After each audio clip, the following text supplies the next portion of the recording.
The Sonnets of William Shakespeare. Hi, thank you so much for listening or watching, just for tuning in. Like, comment, subscribe if you feel like it. That really helps out me and the channel. Join me over on Patreon if you would like, where you'll be able to get these videos earlier, as well as early access to other content from my other channels. You'll also be able to have a voice in what other things I will be reading and uploading. You can also pick up copies of my books, Butterfly Snuff and A Museum of Art and Eggs, 2 poetry collections, available wherever you get your ebooks and in paperback and hardback on Amazon. Thank you. I'll see you next time. Sonnet 11. As fast as thou shalt wane, so fast thou growest in one of thine. From that which thou departest, in that fresh blood which youngly thou bestowest, thou mayst call thine when thou from youth convertest. Herein lies wisdom, beauty, and increase. Without this folly, age, and cold decay. If all were minded so, the times would cease, and 80 years would make the world away. Let those whom nature hath not made for store, harsh, featureless, and rude, barrenly perish. Look whom she best endowed, she gave the more. Which bounteous gift thou shouldst in bounty cherish. She carved thee for her seal, and meant thereby thou shouldst print more, not let that copy die. Sonnet 12. When I do count the clock that tells the time, and see the brave day sunk in hideous night, when I behold the violet past prime, and sable curls all silvered o'er with white, when lofty trees I see barren of leaves, which erst from heat did canopy the herd, and summer's green all gilded up in sheaves, borne on the bier with white and bristly beard, then of thy beauty do I question make. That thou among the wastes of time must go, since sweets and beauties do themselves forsake, and die as fast as they see others grow. And nothing 'gainst time's scythe can make defense, save breed, to brave him when he takes thee hence. Sonnet 13. Oh, that you were yourself, but love, you are no longer yours. Then you yourself here live. Against this coming end you should prepare, and your sweet semblance to some other give. So should that beauty which you hold in lease find no determination, then you were yourself again, after yourself's decrease. When your sweet issue your sweet form should bear, who let so fair a house fall to decay, which husbandry and honor might uphold against the stormy gusts of winter's day and barren rage of death's eternal cold? Oh, none but unthrifts. Dear my love, you know you had a father.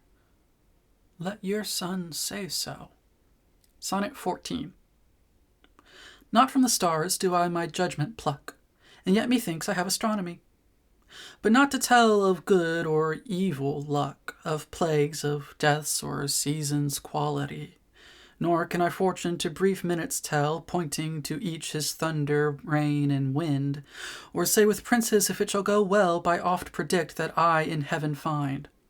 But from thine eyes my knowledge I derive, and constant stars, in them I read such art as truth and beauty shall together thrive, if from thyself to store thou wouldst convert, or else of thee this I prognosticate: thy end is truth's and beauty's doom and date. Sonnet 15. When I consider everything that grows, holds in perfection but a little moment, that this huge stage presenteth not, but shows whereon the stars in secret influence comment, when I perceive that men as plants increase, cheered and checked even by the selfsame sky, vaunt in their youthful sap at height decrease, and wear their brave state out of memory, then the conceit of this inconstant stay sets you most rich in youth before my sight, where raceful time debateth with decay to change your day of youth to sullied night, and all in war with time for love of you. As he takes from you, I engraft you new. Sonnet 16.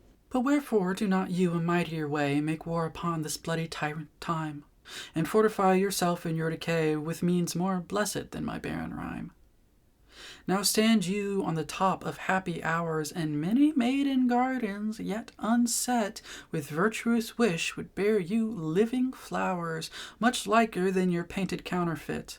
So should the lines of life that life repair, which this time's pencil or my pupil pen, neither in inward worth nor outward fair, can make you live yourself in eyes of men.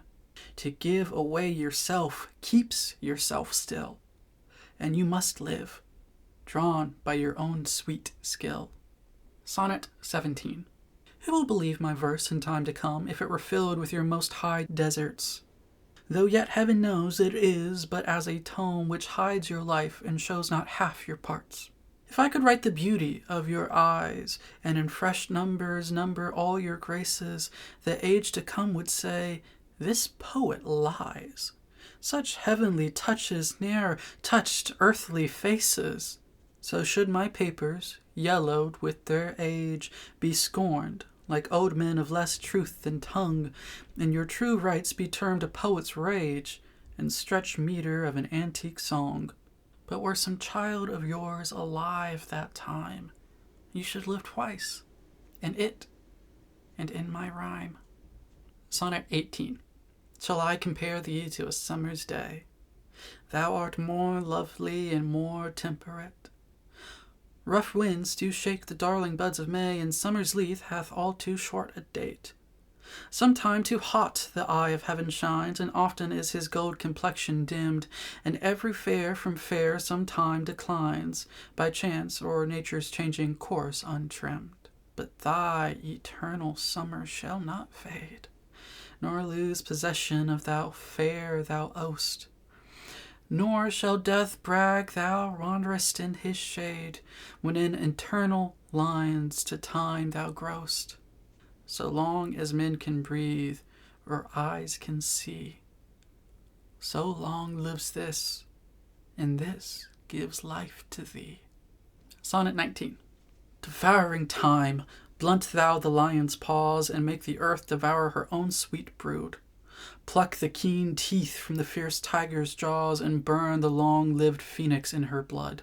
Make glad and sorry seasons as thou fleest, and do whate'er thou wilt, swift-footed time, to the wide world and all her fading sweets. But I forbid thee one most heinous crime.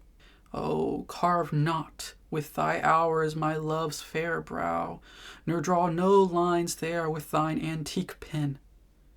Him in thy course untainted do allow, for beauty's pattern to succeeding men. Yet do thy worst, O time, despite thy wrong. My love shall in my verse ever live young. Sonnet 20.